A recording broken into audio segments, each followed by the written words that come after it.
At my grandson's wedding, my son announced to everyone, "You are not family. You are just here to eat for free," and he forbade the waiter from serving me. 200 people looked at me as if I were a criminal, an intruder, a beggar who had crashed a millionaire's event. But suddenly, a gentleman with white hair and a fine suit, whom I was seeing for the first time in my life, approached me, touched my shoulder firmly, and whispered in my ear with a voice that seemed to cut through the air, "Take my hand, and they are going to swallow their tongues when they see who is with you." I did not understand anything. Who was this man? Why did he speak to me with such assurance? Because his light brown eyes looked at me as if he had known me forever. But before I can process what was happening, I need to tell you how I arrived at this moment of absolute humiliation. Let me go back 3 hours.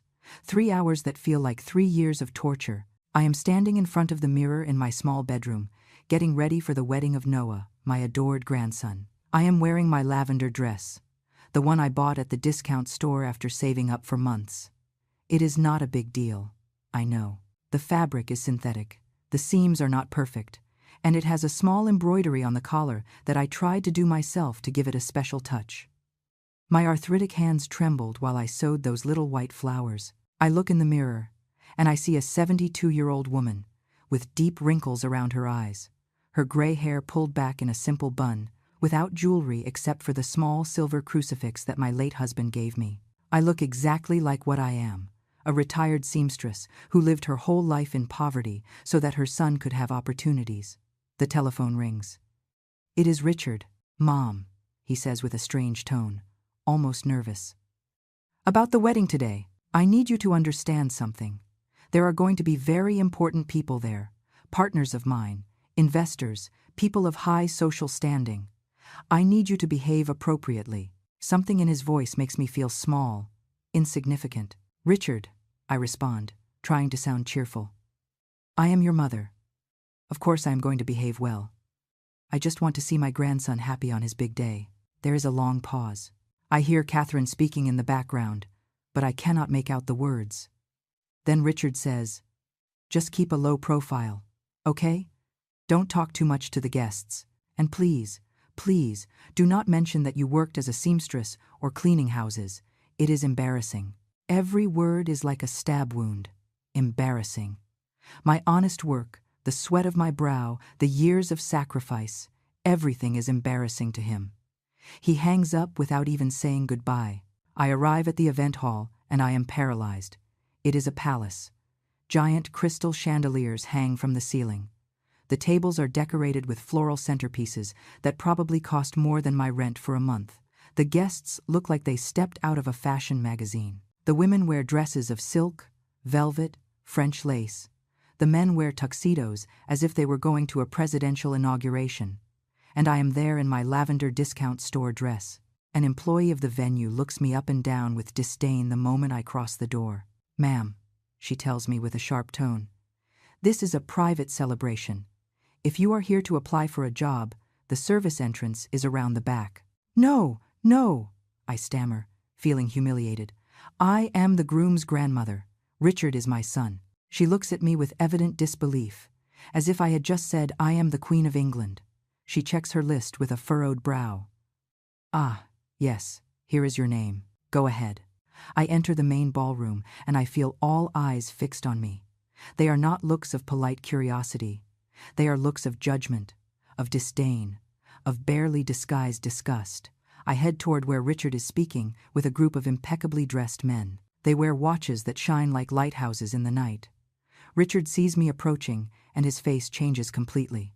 The professional smile he had disappears. His eyes harden. He excuses himself from the men and walks quickly toward me, intercepting me before I reach his social circle. "Mom, what are you doing here so early?" he says through clenched teeth, grabbing my arm tightly. "And that dress. I told you to wear something elegant." "This is the most elegant dress I have, Richard.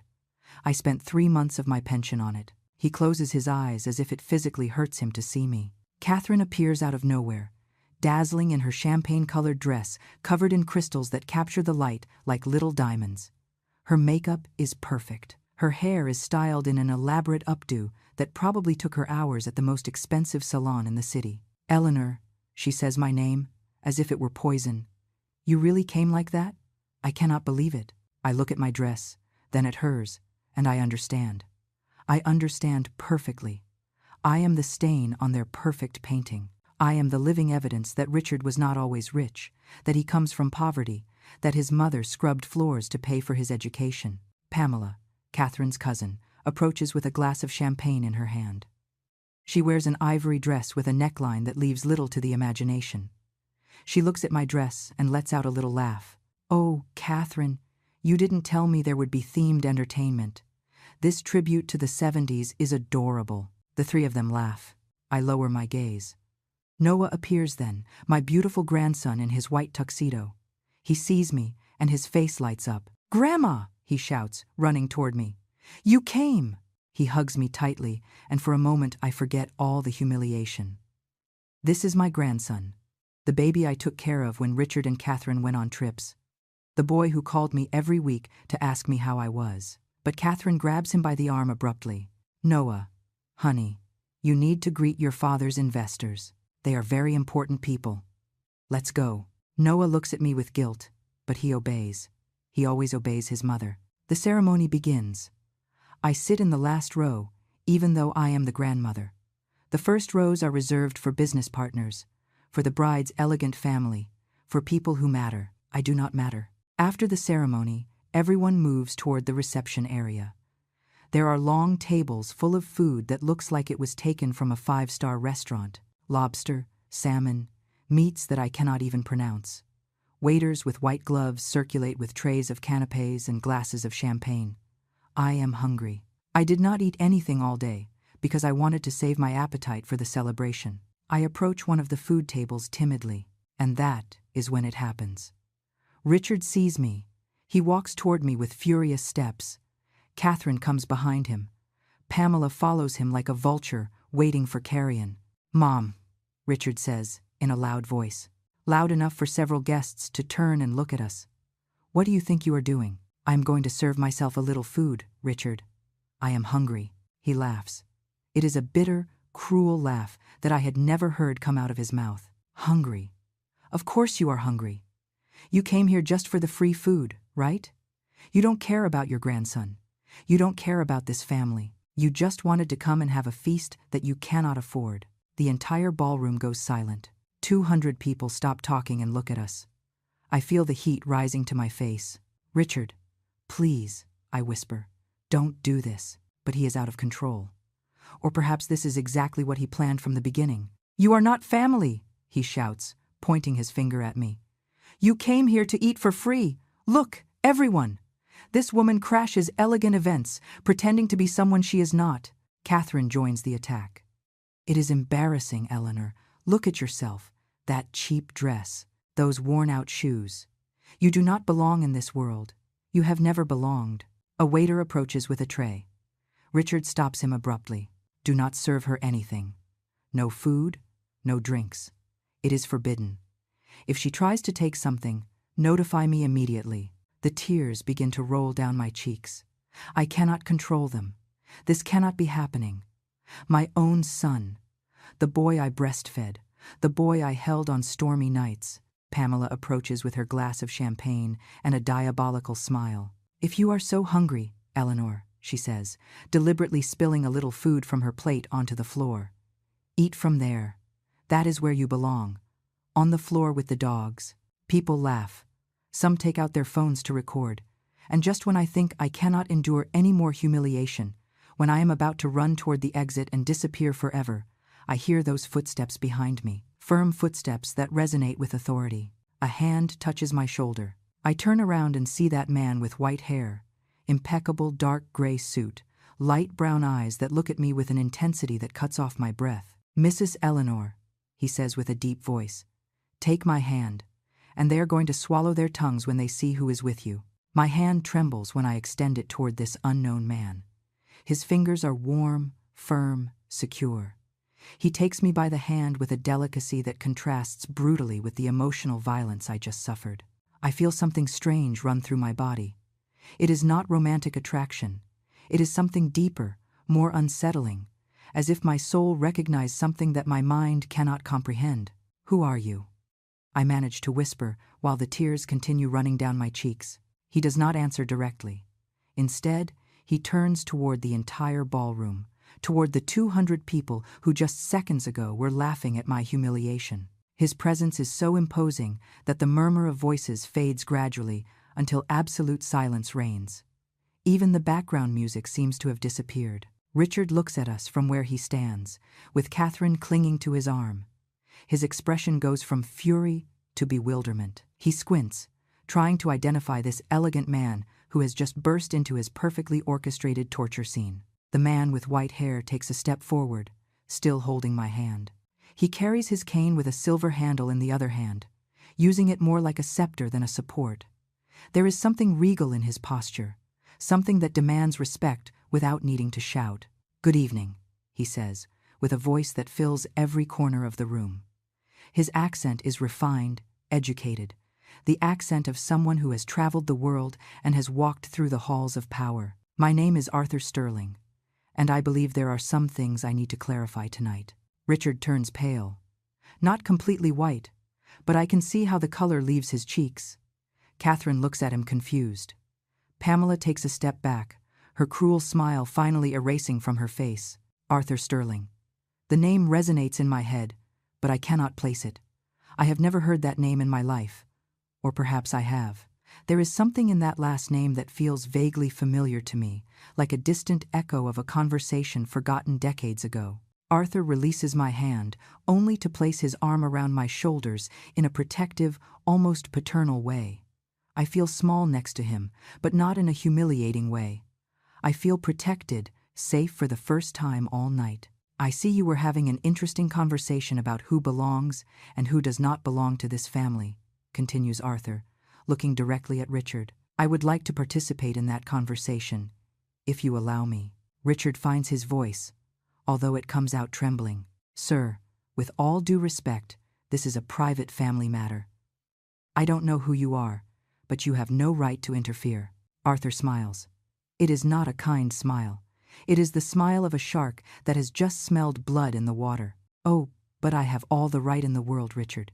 You see, I have known your mother for a long time, much longer than you imagine.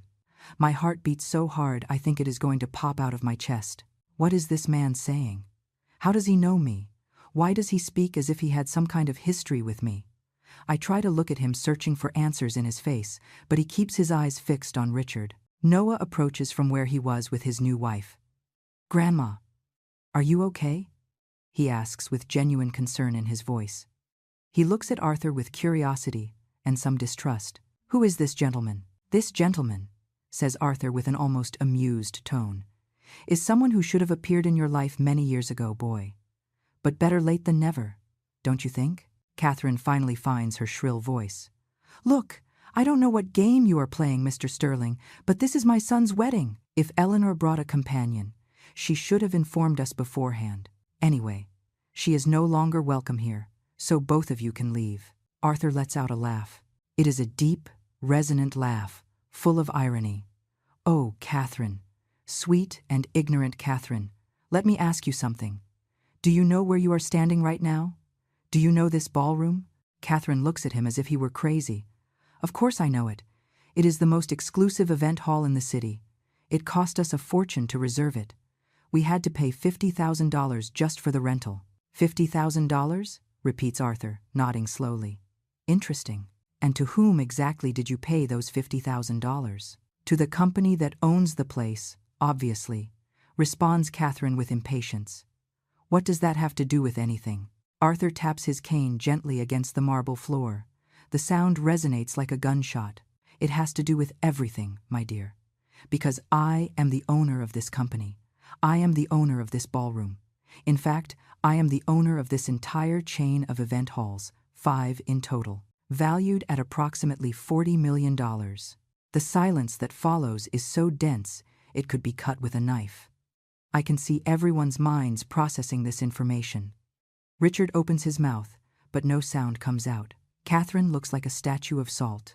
"So, technically," continues Arthur with a casual tone, "you are celebrating this wedding on my property, which gives me certain authority over who is welcome and who is not, and I assure you that Eleanor is more than welcome here. Pamela tries to intervene with her annoyed voice.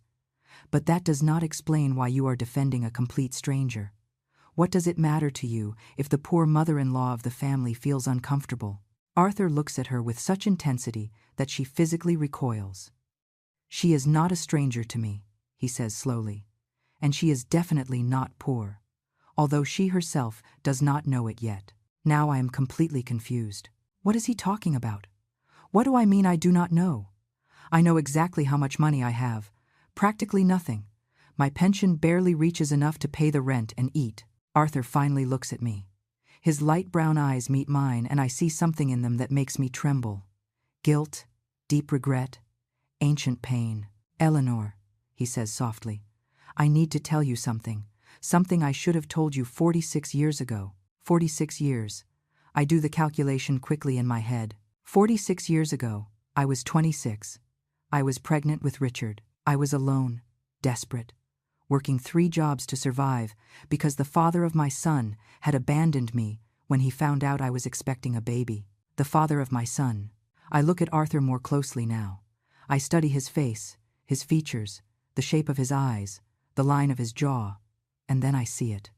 I see it so clearly that I cannot believe I did not notice it before. Those light brown eyes. Richard has exactly the same eyes.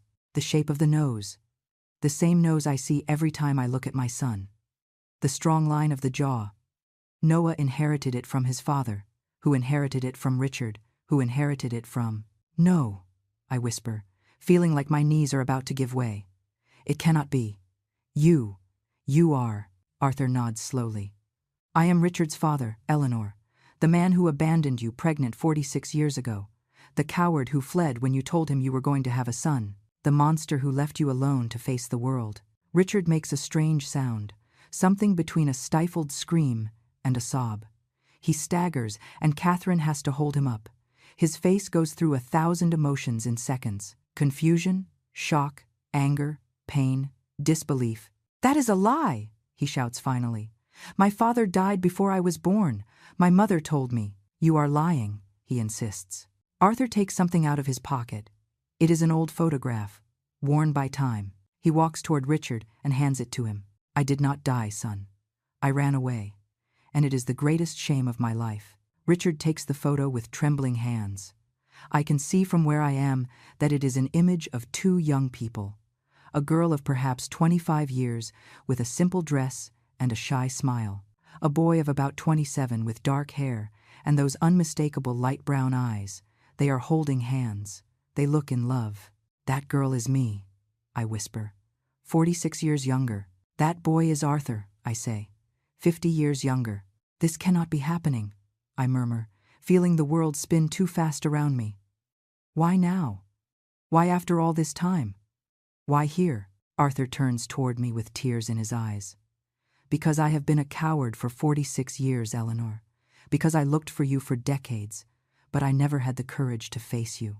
Because I built a business empire, but I could never build the courage to ask for your forgiveness. Until I saw your name on the guest list for this wedding. Until I knew that my son, the son I abandoned, was about to humiliate you publicly, and I could not allow it. Noah approaches slowly, looking at Arthur as if he were seeing a ghost. So you are my grandfather, he says with a small voice. My biological grandfather, Arthur nods. I am, my boy, and I deeply regret not having been in your life. The ballroom explodes in murmurs. 200 people talking at the same time, processing this impossible turn of events. I hear fragments of conversations. He is the owner of Sterling Halls.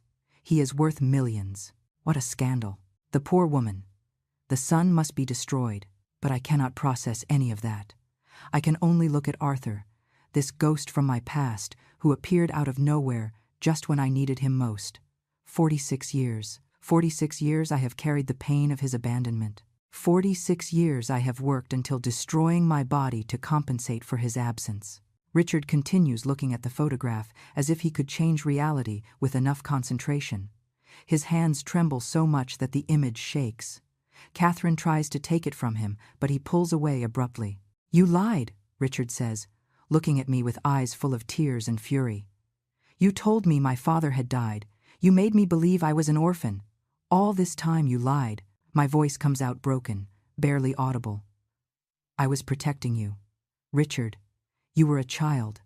How was I going to tell you that your father abandoned us, that he didn't want us, that he chose his freedom over us? Arthur takes a step toward Richard with his hand extended. Son, you need to understand. I was young, stupid, terrified. When your mother told me she was pregnant, I panicked. I came from a rich family that had threatened to disinherit me if I continued with her. Eleanor was poor, without family, without connections, and I was a coward who chose money over love. Don't call me son, spits Richard. You have no right. Where were you when we had to eat rice 3 times a day because there was no money for more? Where were you when the other kids made fun of me for not having a father? Where were you when my mother worked 20 hours a day to pay for my education? I was not there, admits Arthur with a broken voice, and I will live with that guilt until the day I die. But I am here now, and I am not going to allow you to treat your mother the way you have treated her tonight. Catherine finally finds her voice, although it comes out shrill and desperate. This is ridiculous. Richard, you don't have to listen to this. This man appears out of nowhere with dramatic stories just when we were putting your mother in her place. It is suspicious. He is probably lying to manipulate us. Arthur takes out his phone and in seconds is showing something to Catherine. It is a DNA test. I had a test done with a hair from Richard that I obtained from his office 3 months ago. 99.9% probability of paternity. I am not lying. How did you get a hair from my office? Asks Richard with disbelief. You have been investigating me, spying on me. I have been trying to gather the courage to approach you for years, responds Arthur. I hired investigators. I know everything about your life, Richard. I know you have an import and export company. I know you live in the Riverside building on the 12th floor. I know your son Noah studied business administration, and I know something else, something that perhaps your wife does not know. Arthur's tone changes. It becomes colder, more calculating. Catherine looks at him with sudden distrust. What are you talking about? She asks with a tense voice. Arthur walks slowly around them like a predator circling its prey. I am talking about the fact that Richard's prosperous company is a complete facade. I am talking about the fact that he owes $2,300,000 to 3 different banks. I am talking about the fact that he is 3 months away from total bankruptcy. That is private, shouts Richard with his face completely red. You have no right to investigate my finances. I have every right when my investigators discover that you are using fraudulent information to get loans, responds Arthur coldly. Altered financial reports, fake invoices, contracts with shell companies, everything is documented. I take a handkerchief out of my purse to dry the tears that won't stop falling. I do not understand anything of what is happening. Richard is broke. My successful son, my son who drives a luxury car and lives in an elegant building, is broke. Catherine becomes hysterical. That is a lie. We live very well. We have everything. How dare you come here to defame my husband? Arthur takes a thick envelope out of his jacket. He opens it and extracts several documents. He places them on the nearest table where everyone can see them. Account statements, debt notices, letters from banks demanding payment, all with Richard's name clearly visible. Noah approaches to look at the documents. His face crumbles. Dad, he whispers, this is real. These debts are real. Richard tries to snatch the papers, but Arthur is faster. He holds them out of his reach. It is not just the debts, continues Arthur. It is how you got them. You used your mother's name as a guarantor on 2 of those loans without her knowledge. You forged her signature. What? I scream, feeling the ground disappear beneath my feet. Richard used my name? He forged my signature? Arthur nods with a somber expression. If those loans are not paid, Eleanor, the banks are going to go after your house. The small house you bought with so much effort after 30 years of saving. They are going to foreclose on it for debts you didn't even know existed. I look at Richard searching for a denial, an explanation, something that makes this not true. But he does not look at me. He has his gaze fixed on the floor, his jaw tight, his fists closed. It is true, I whisper, feeling nausea. You did it. You put my house at risk. Catherine tries to defend her husband with desperation. He did it for the family, to maintain our standard of living, To give you a better life, Noah. He is not a criminal. He is a father doing what is necessary. James, an older man with glasses who had been standing next to Arthur all this time, steps forward. "If I may, Mr. Sterling," he says with a professional voice, "I am James Moore, attorney for the Sterling firm, and I regret to inform you that forging signatures to obtain loans is financial fraud. It is a serious felony that carries between 5 and 10 years in prison." Richard finally looks up. His eyes are red. His expression is pure panic. "They cannot prove anything," he says with a trembling voice. "They have no real evidence." James takes out a tablet and turns it on. "We have Mrs. Eleanor's original signatures on other documents. We have the forged signatures on the loan contracts. We have the handwriting analysis that shows they do not match. And we have the testimonies of 3 bank employees who confirmed that Mrs. Eleanor never appeared personally to sign those documents." Pamela, who had been observing everything with her mouth open, tries to sneak discreetly toward the exit. Arthur stops her with a single look. "Ah, Miss Pamela," he says with an almost casual tone. "Catherine's cousin, right? The one who a few minutes ago suggested that Eleanor eat from the floor like a dog." Pamela freezes. "Me? I was just joking. It wasn't literal." "Jokes have consequences," responds Arthur, "especially when they are recorded by the security cameras of my ballroom. I have complete footage of this entire celebration. Every word, every insult, every moment of humiliation that you inflicted on Eleanor is documented." Catherine turns pale. "Why would you want to record your own ballroom?" she asks with a weak voice. "Security," responds Arthur simply. "But also because I suspected something like this might happen. When I saw that Richard had reserved the hall for his son's wedding, but did not include his own mother at the main table, I knew something was wrong, so I made sure to have all the necessary proof." Noah suddenly speaks with a strong and clear voice. "Stop this, everyone. This is my wedding. It is supposed to be the happiest day of my life, and it has turned into a nightmare. Grandma, I am so sorry. I didn't know any of this. I swear I didn't know." He walks toward me and hugs me. I can feel his tears wetting my shoulder. "You have always been good to me," he whispers. "Always. And they treated you like trash. I cannot forgive them for that." Catherine tries to approach Noah, but he raises his hand, stopping her. "No, Mom, not right now. I need to process all this." Arthur checks his gold watch. "It is 9 o'clock at night," he says. "This celebration was scheduled until midnight. But given the circumstances, I think it would be appropriate for it to end now." "You cannot kick us out," shouts Catherine hysterically. "We paid for this place." "You paid $50,000 for the rental," corrects Arthur. "But the contract clause clearly specifies that the owner reserves the right to terminate any event he considers inappropriate or that violates the terms of service, and verbal harassment toward other guests definitely violates those terms." The guests begin to murmur louder now. Some are already gathering their bags and shawls, clearly uncomfortable with the drama unfolding. I can see their faces. Some show pity toward me. Others seem fascinated by the scandal. A few look at Richard and Catherine with evident disgust. Catherine is on the verge of a nervous breakdown. Her perfect makeup begins to run from tears of rage. "They cannot do this to us," she screams, looking around for support. "Someone say something. This is unfair." It is our celebration. But no one says anything. Richard's business partners, those important men who an hour ago treated him as an equal, now look at him with calculating expressions. They are doing mental math. They are evaluating if associating with a man accused of fraud is good for their business. And I can see on their faces that the answer is no. One of them, a heavy-set gentleman with a gray mustache, approaches Richard. "Reuben, I think he is called. I have heard my son mention that name before." "Richard," he says with a cold and professional voice, "I think we need to have a conversation about our distribution contract. Tomorrow in my office, 9 in the morning. It is not an invitation. It is an order. And they both know what it means. They are cutting ties." Another partner, younger but just as serious, nods. "I also need to review our agreements.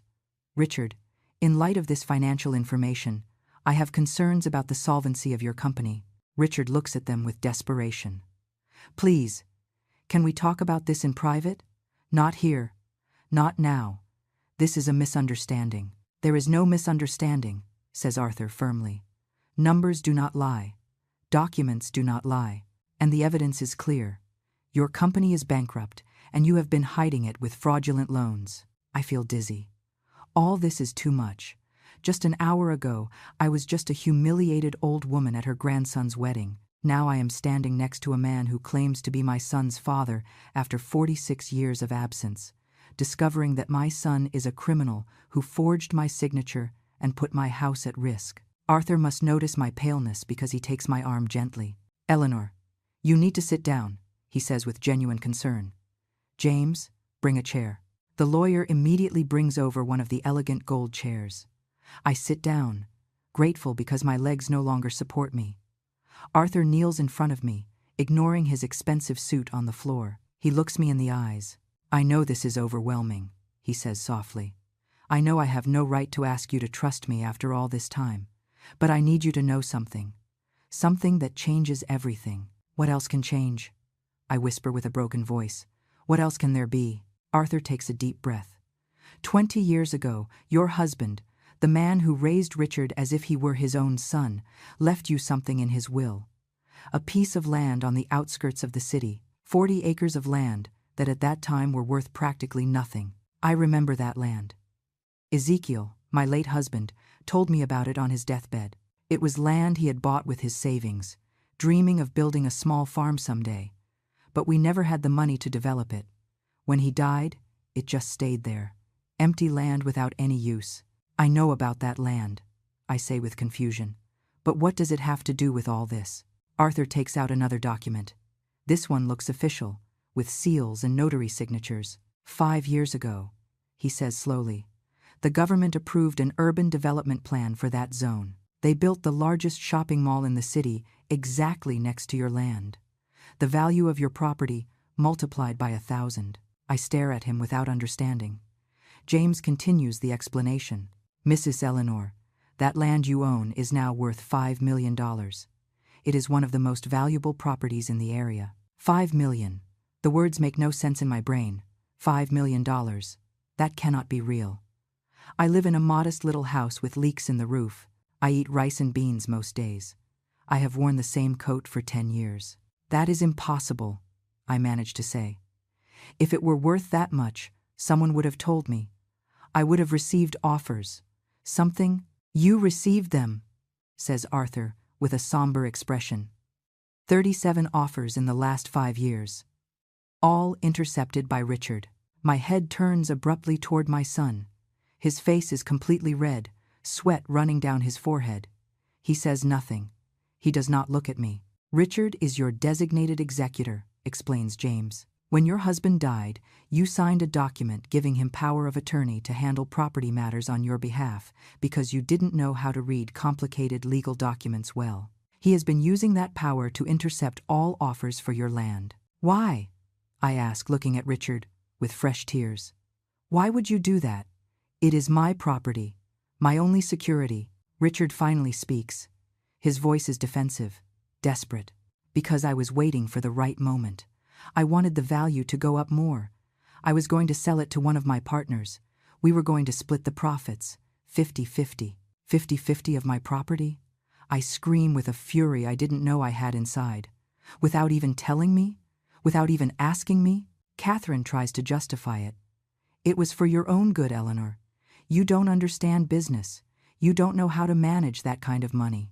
You would have ended up being scammed by someone. The irony of her words is so grotesque that I almost laugh. You were scamming me. You, my own family. Arthur stands up and places himself by my side again, like a guardian. And there is more, he says, looking at Richard. We also found drafts of a document you planned to have your mother sign. A document transferring ownership of the land to your name under the pretext of protecting it from potential lawsuits. Richard crumbles visibly. He puts his hands to his head. This is not happening. It cannot be happening.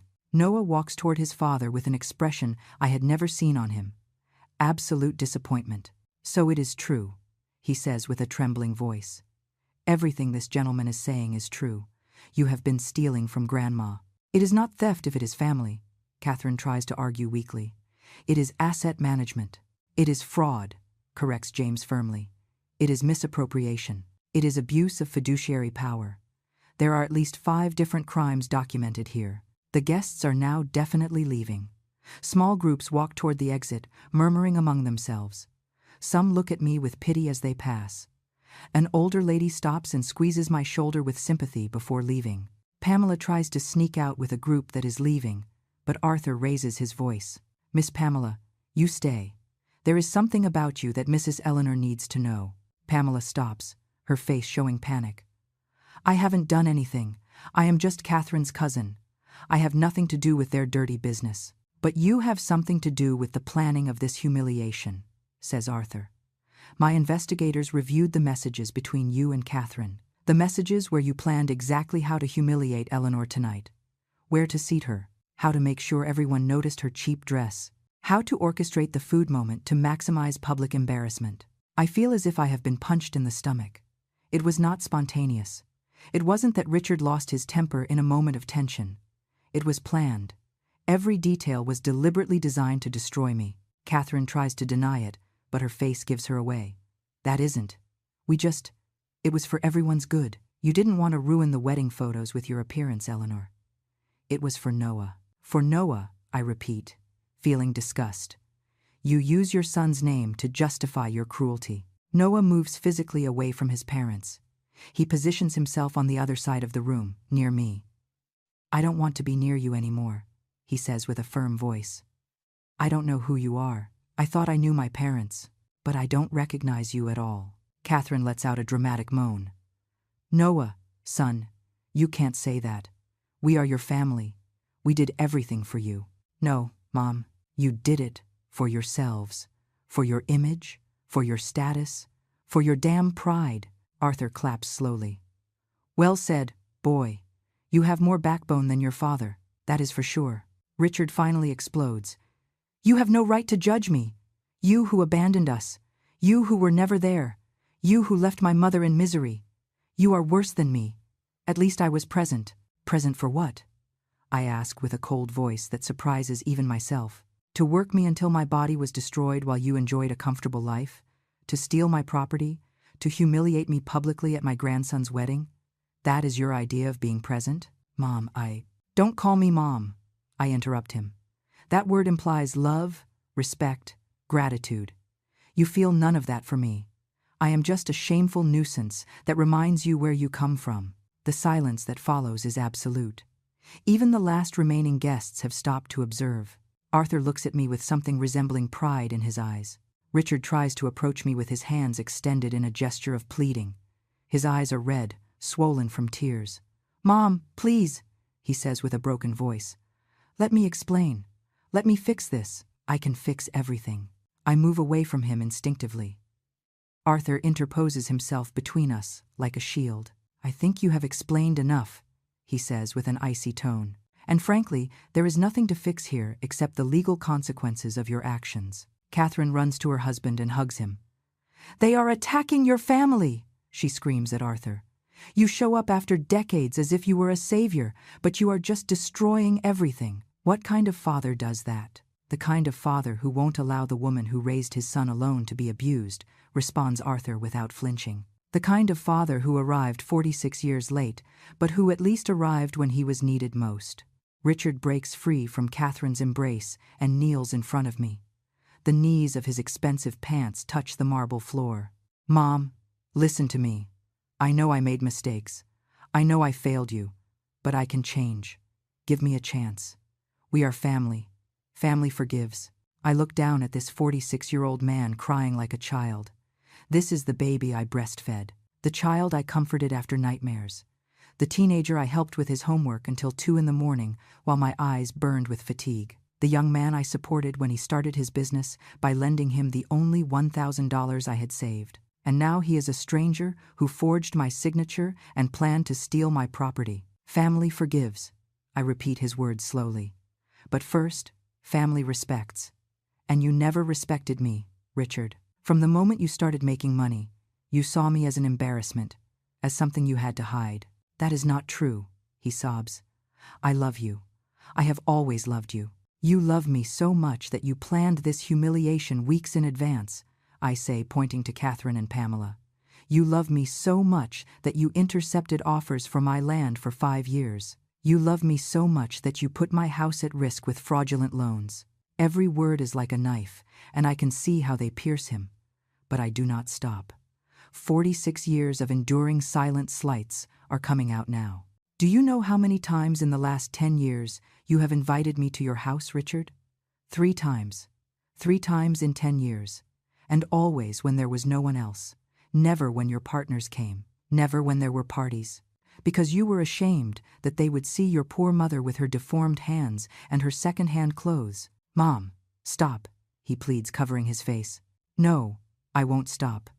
Do you know how many Christmases I have spent alone in my house while you celebrated with Catherine's elegant family? Do you know how many times I have lied to my neighbors, saying that my son is very busy, when the truth is that he simply does not want to be seen with me? Noah is crying openly now.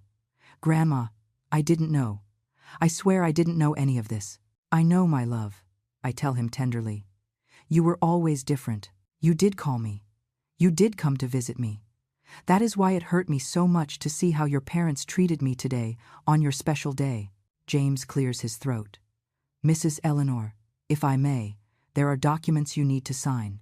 Documents that revoke the power of attorney you gave to Richard. Documents that protect your property from any future attempt at appropriation. Yes, I say firmly. Where do I sign? James takes a leather folder out of his briefcase. Arthur brings a small table closer to me and places the documents on it. The lawyer explains each page patiently, pointing out where I should sign. My hand trembles, but my determination is firm. You cannot do this, screams Catherine hysterically. Richard is your son. You cannot take away his right to help you with your affairs. It is not help when it is without my knowledge or consent. I respond while signing the last document. That is called control. That is called manipulation. Arthur takes the signed documents and hands them to James. Now, these documents are in the hands of the most respected firm in the city, he says, looking at Richard. Any attempt to interfere with Eleanor's property will be considered harassment and will be prosecuted with the full weight of the law. Richard gets up from the floor. His expression changes. The tears dry. His eyes become cold, calculating. I recognize that look. It is the look he uses when he is negotiating difficult deals. Very well, he says with a controlled voice. If that is how you want to play this, Mom, but remember that without my help, you don't know how to handle $5 million. You are going to get scammed. You are going to get cheated. And when that happens, don't come asking me for help. Arthur laughs. It is a genuine laugh, almost amused. You really think she needs your help? You, who are bankrupt. You, who have proven to be completely incompetent handling money? I am not bankrupt, protests Richard weakly. I just have temporary cash flow problems. You have debts for $2,300,000, corrects James, consulting his documents. Your last financial statement shows assets of $600,000 and liabilities of $3 million. You are technically insolvent. The few remaining guests exchange significant looks. Richard's reputation is destroyed. I can see it on their faces. Tomorrow the whole city will know that the successful businessman Richard is actually a bankrupt fraud. Catherine takes her husband by the arm. Let's go, Richard. We don't have to stay here to be humiliated. The irony of her words is so perfect that I almost smile. Now you know what it feels like to be humiliated publicly, I say with a calm voice. Now you know what it feels like to be treated like trash in front of everyone. Maybe now you understand a fraction of the pain you caused me tonight. Pamela tries to sneak away again, but Arthur points at her with his cane. You are not leaving yet either. I have a question for you. Why? Why did you participate in this cruelty? What did you gain by humiliating an old woman? Pamela stammers, searching for words. Catherine is my cousin. I was supporting her. Supporting her in what exactly? Presses Arthur. In psychologically torturing her mother-in-law? Those are your family values? Pamela has no answer. She simply stands there, her expensive dress and perfect makeup unable to hide the ugliness of her character. Noah approaches me and hugs me tightly.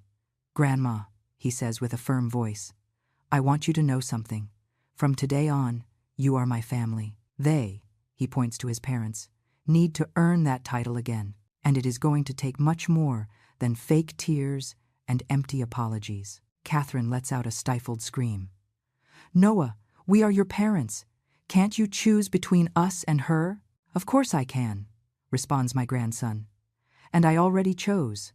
I chose dignity over hypocrisy. I chose real love over manipulation. I chose the woman who was always there over the people who only think about themselves. Richard looks at his son with genuine pain in his eyes. Son, please, don't do this. Don't destroy our family. You destroyed the family, Dad. I am just recognizing the truth. Arthur places his hand on my shoulder. Eleanor, he says softly, there is something else you need to know. Something about your options now. I look at him with curiosity and exhaustion. This night has been a whirlwind of emotions that has left me completely drained. What else can there be? I ask with a tired voice. What else do I need to know?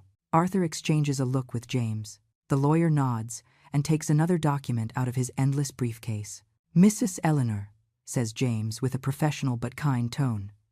In addition to the land, we have discovered that you have other assets you are probably not aware of.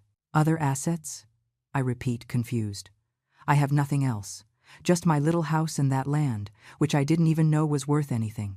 Your late husband was a smarter man than everyone thought, explains James. Before he died, he invested small amounts of money in stocks of 3 technology companies that at that time were worth practically nothing. Stocks that remained in your name. Mrs. Eleanor, I recall vaguely that Ezekiel, my husband, mentioned something about buying papers from some companies, but they were such small amounts, maybe $500 in total, that I never paid attention to them after his death. I thought those papers were worth nothing. Those 3 companies, continues James, have become multi-billion-dollar corporations. His $500 of initial investment are now worth approximately $800,000. I feel like I am going to faint. $800,000 plus $5 million for the land.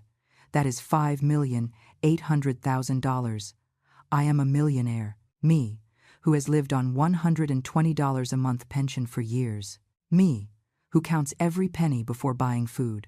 Richard staggers as if he had been hit. $800,000 additional, he murmurs. All this time. All this damn time. Catherine looks at him with wild eyes.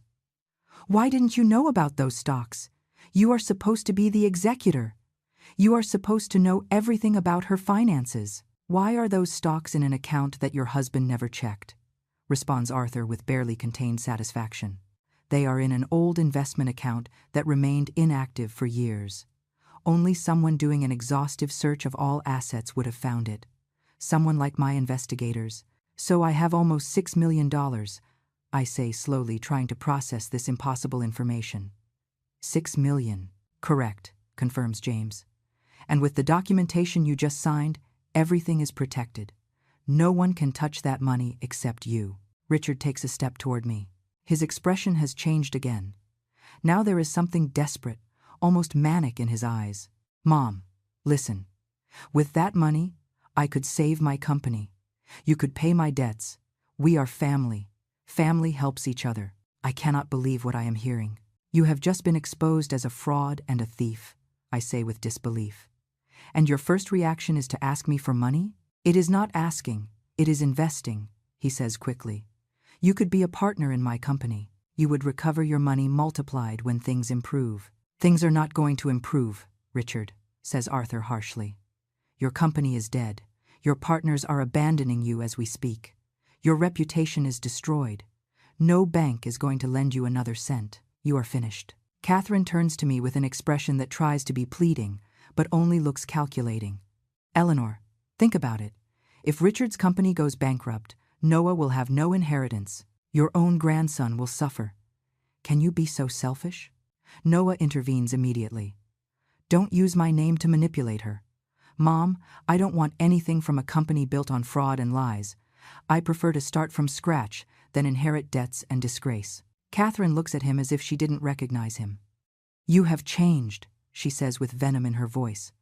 That old woman has brainwashed you. That old woman has a name, says Noah firmly.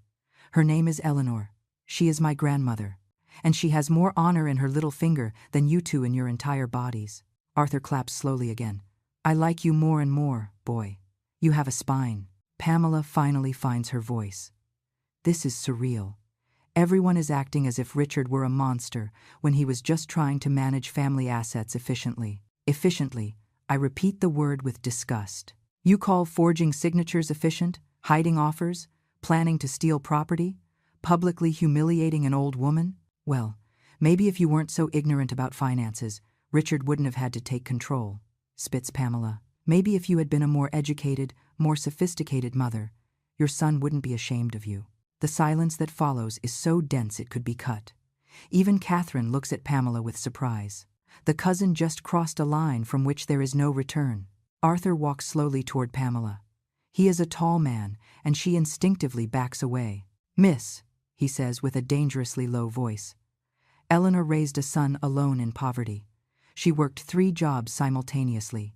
She destroyed her hands sewing so that son could eat. She sacrificed herself completely to give him opportunities. And you, who have probably never worked an honest day in your life, dare to call her ignorant? I was just saying that. No, Arthur interrupts her. You have said enough. And now you are going to listen to something. Eleanor is more educated than you because she understands concepts that you will never comprehend. Sacrifice, humility, dignity, unconditional love. Those are values that no university teaches, and clearly your family didn't teach you either. Pamela is trembling now. She looks at Catherine, searching for support. But her cousin is too busy trying to calm Richard, who seems to be on the verge of a panic attack. James clears his throat again. There is one more matter we must discuss. The fraudulent loans that Mr. Richard obtained using Mrs. Eleanor's name. What about them? What happens with them? I ask. Technically, explains the lawyer, given that your signature was forged, you are not responsible for those debts. However, the banks can still try to foreclose on your house while it is resolved legally. It could take months, even years of litigation. I feel panic rising in my chest. My house, my small house where I have lived for 20 years, where all my memories of my late husband are, where Ezekiel died in my arms promising me that everything would be okay. However, continues James, Mr. Sterling has proposed a solution. Arthur nods. I will buy those debts from the banks. I can do it tomorrow. Once I am the creditor, I can release Eleanor from any responsibility and legally pursue only Richard. That would cost you more than $1 million, I say, surprised. Why would you do that? Arthur looks at me with those light brown eyes, so similar to Richard's. Because I arrived 46 years late, Eleanor. Because I left you alone and pregnant. Because I wasn't there when you needed me. I cannot change the past, but I can make sure your future is protected. I do not need your charity, I say with pride I didn't know I still had. I do not need you to rescue me. It is not charity, responds Arthur softly. It is responsibility. It is restitution. It is the least I can do after all the damage I caused. Richard lets out a bitter, broken laugh. How convenient. You appear as the savior hero while you turn me into the villain. But where were you when I was a child and I was teased for not having a father? Where were you when Mom cried alone at night thinking I was asleep? Where were you when it really mattered? For the first time tonight, I see genuine pain on Arthur's face. You are right, he says with a broken voice. I was not there, and that is a failure I will never be able to repair completely. But at least I am here now. At least I am trying. You, on the other hand, had your mother all your life and chose to betray her. The words hit Richard like physical punches. He crumbles visibly. Catherine tries to hold him, but he pulls away from her. Noah approaches Arthur. Mr. Sterling, he says with respect, thank you for protecting my grandmother. I don't know if you seek redemption or simply to do the right thing, but I thank you. Arthur smiles sadly. Call me Arthur, boy. Or grandfather, if one day you feel I have earned it. Noah looks at Arthur with eyes shining with emotion. I need time to process all this, he says honestly. But I think I would like to know you better. To know where my family really comes from. I would like that, responds Arthur with a choked voice. I would like that very much. Richard watches this exchange with an expression of absolute defeat. He is losing his son. He can see it happening right before his eyes, and there is nothing he can do to stop it. All because of his own greed and cruelty. Catherine tries one last desperate attack. This is manipulation, she screams, pointing at Arthur. He shows up with his money and his power and buys everyone's affection. He separates families. He destroys marriages. And everyone treats him like a saint. No one is being manipulated, Catherine, I say with a tired but firm voice. They are simply seeing the truth. The truth that you and Richard tried to hide with lies and humiliations. You have no right to judge us, spits Catherine. You lived in poverty all your life. You never understood the pressures of maintaining a certain social status. You never understood what it cost to move in high-level circles. You are right, I say, surprising her. I do not understand how someone can value status over human decency. I do not understand how someone can deliberately plan to humiliate an old woman just to protect their image. I do not understand that kind of evil. And I am glad I don't understand it. Arthur takes out his phone. With your permission, Eleanor, I think it is time to make some calls. I need to contact my lawyers to begin the process of buying those debts early tomorrow. Do what you consider necessary, I respond. I no longer have energy to argue. James approaches with another document. Mrs. Eleanor, we also need to discuss what to do with your land. You have received offers of up to $5,200,000 from real estate developers. Could you sell it and have immediate liquidity? Or could you develop it yourself and generate passive income for years? The idea of making such big decisions overwhelms me completely.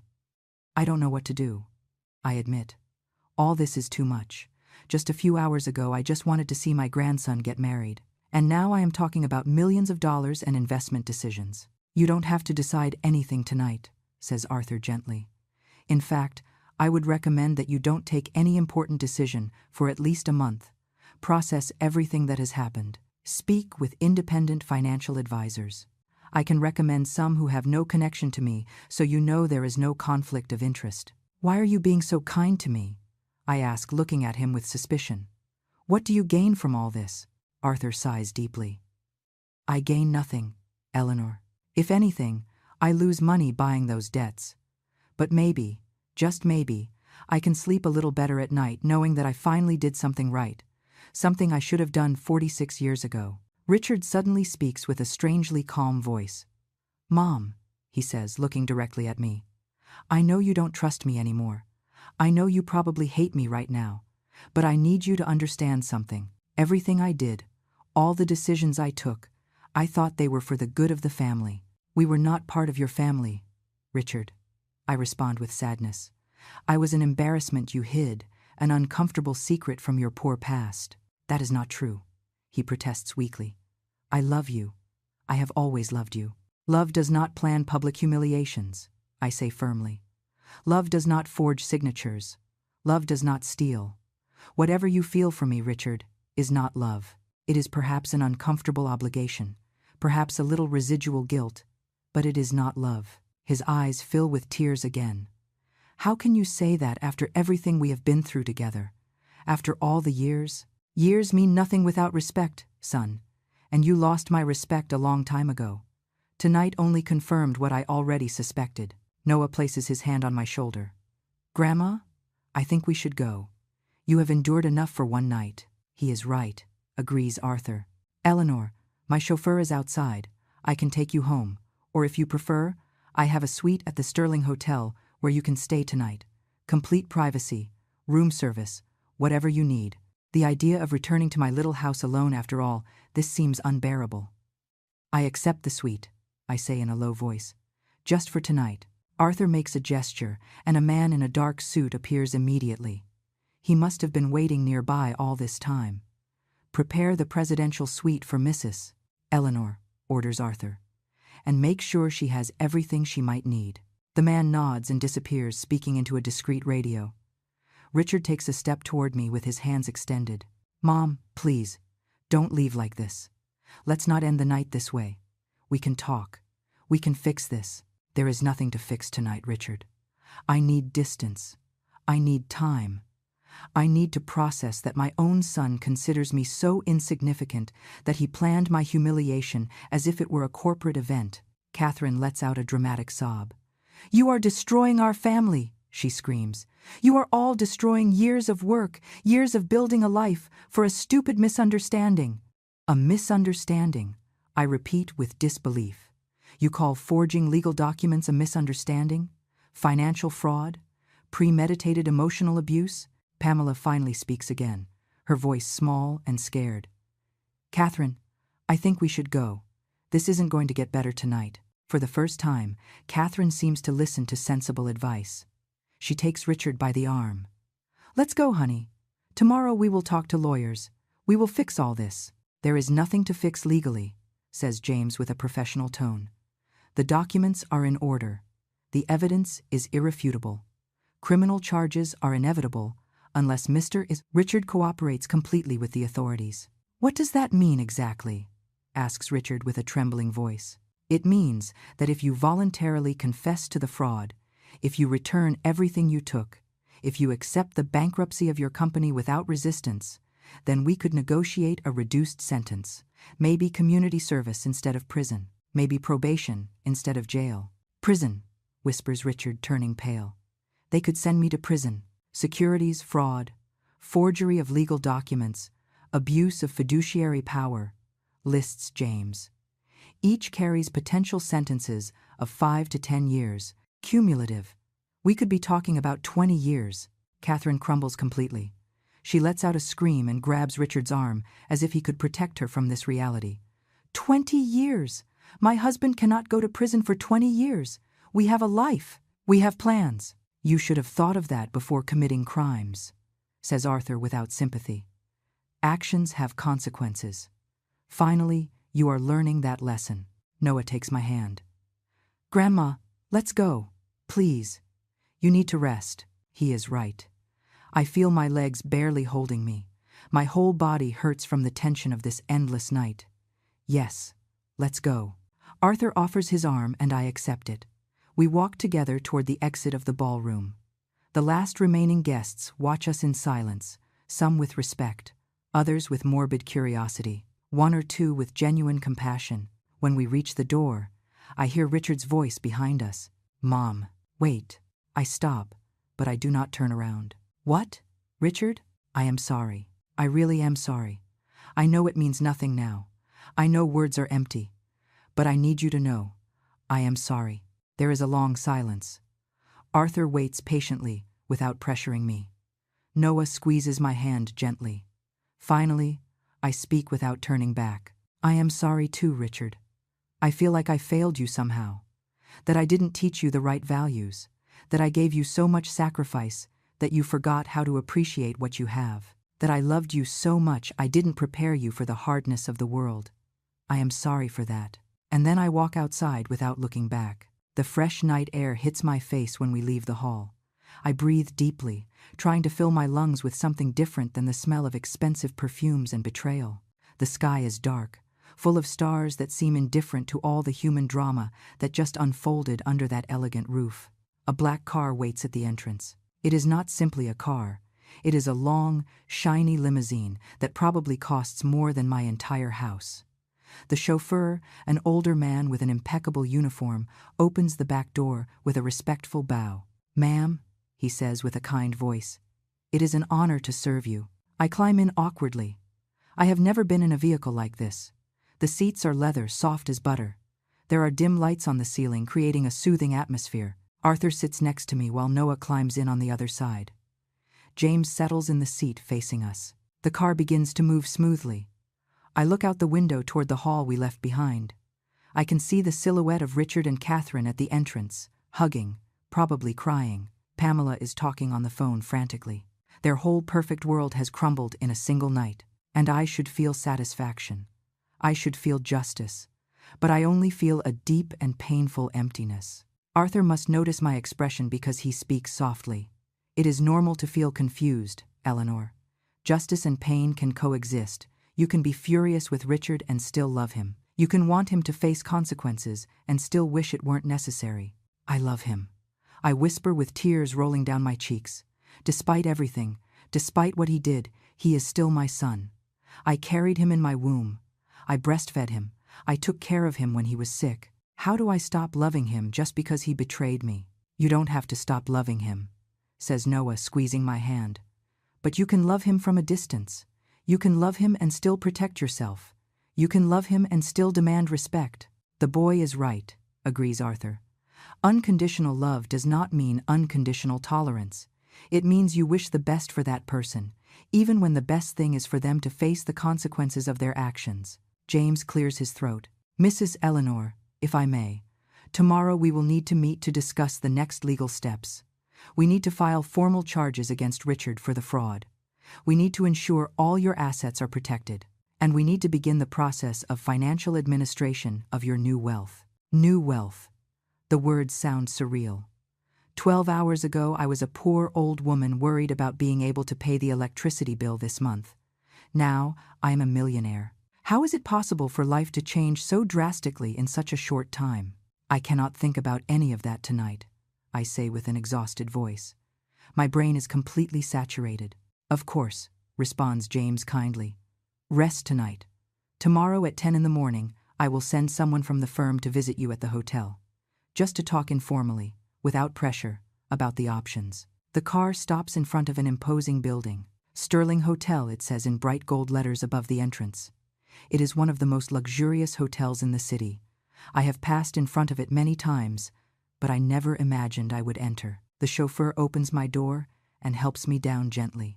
Arthur offers me his arm again, and we walk together toward the entrance. The glass doors open automatically. The lobby is spectacular. Marble floors that shine like mirrors, crystal chandeliers, fresh flowers in huge vases, impeccably dressed employees who look at us with respect. A young woman behind the reception desk sees us arrive, and her face lights up. Mr. Sterling, she says with a professional smile. Everything is ready as ordered. The presidential suite is prepared. Thank you, Adriana, responds Arthur. This is Mrs. Eleanor. She is a very special guest. I want her to be provided with everything she needs, absolutely everything. The receptionist nods effusively. Of course, sir. Mrs. Eleanor, it is a pleasure to welcome you. She hands me a key card in an elegant envelope. Arthur guides me toward the elevators. We go up in silence. The elevator is as elegant as the rest of the hotel. It has soft music and walls with golden mirrors. We arrive at the 15th floor. The doors open directly to a private hallway with a single door at the end. The presidential suite. Arthur uses his own card to open. The suite is bigger than my entire house. It has a living room with furniture that looks taken from a magazine. A small but fully equipped kitchen. A dining room with a table for 6 people. And through an open door, I can see a bedroom with a huge bed covered in fluffy pillows. The bathroom, says Arthur, pointing to another door, has a whirlpool tub. The minibar is fully stocked at no charge. Room service is available 24 hours. Just dial 0 on the phone and ask for whatever you need. I don't know what to say. This is too much. It is not too much, says Arthur firmly. It is the minimum. Eleanor, you spent 46 years surviving with the minimum. Allow me to give you a night of true comfort. Noah explores the suite with amazement. Grandma, there is a giant TV, and another one in the bedroom. And look at this sofa, it's so soft. Despite everything, I smile seeing his youthful enthusiasm. Arthur observes him with a complex expression. He is a good boy, he says in a low voice. Despite his parents, he is a good boy. He is. I agree with pride. He always has been. James says goodbye with a bow. Rest, Mrs. Eleanor. Tomorrow we will begin to build your new future. When he leaves, Arthur stays a moment longer at the door. There is something I need to tell you, Eleanor. Something I couldn't say in front of everyone. I look at him waiting. What is it? I never stopped thinking about you, he says with a broken voice. For 46 years, not a single day went by without me wondering how you were. If you were okay. If the baby had been born healthy. If you hated me. I looked for you for years, but I didn't know your married name. I didn't know where you lived. And when I finally found you 3 years ago, I didn't have the courage to approach. 3 years ago, I repeat processing this information. You found me 3 years ago and said nothing. I was a coward, he admits. I am still a coward. But when I saw your name on the guest list for this wedding, when my investigators told me what Richard was planning, I knew I couldn't keep being a coward.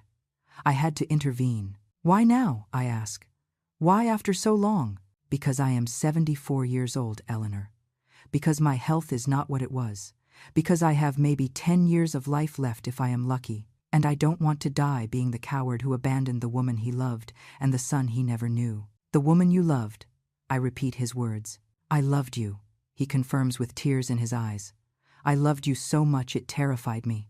I was so young, so stupid, so trapped in my family's expectations, and I chose wrong. I chose money and status over love, and I have paid that price every day since then. We stand looking at each other. Two old people who were once young and in love. Two people whose lives took such different paths. Two survivors of decisions that cannot be undone. I don't know if I can forgive you, I say honestly. I don't know if I ever will be able to. I don't expect your forgiveness, responds Arthur. I only hope you can allow me to be in your life in some way, even if it is from afar, even if it is just as the man who makes sure you never suffer again. Noah approaches and looks at both of us. Grandma, he says softly, I think you should rest. It has been an impossible night. He is right. I am so tired I can barely keep my eyes open. Arthur nods and walks toward the door. Good night, Eleanor. Rest well.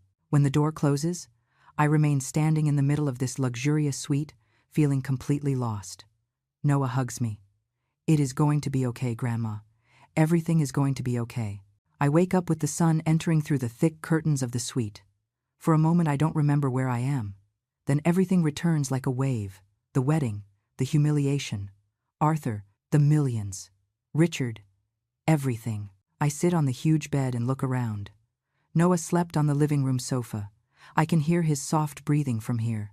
It is early, maybe 6 in the morning. I have spent so many years waking up early to work that my body no longer knows how to sleep late. I get up and walk toward the window. The city spreads out below, waking up slowly. From up here everything looks small, manageable, but I know that down there, in those streets, my life has changed forever. I hear a soft knock on the door. I open it and find a cart with breakfast. Eggs, toast, fresh fruit, orange juice, coffee. There is a note. I thought you might need this. Arthur. Noah wakes up with the smell of coffee. Good morning, Grandma, he says, rubbing his eyes. How did you sleep? Surprisingly well, I admit. That bed is like sleeping on a cloud. We eat breakfast together in comfortable silence. Finally, Noah speaks. What are you going to do now, Grandma? With all the money? With Richard? With everything? I sigh, taking my coffee. Honestly, I don't know. Yesterday I was one person, and today I am someone completely different. Not just because of the money. Because of everything I discovered, everything that changed. There is another knock on the door.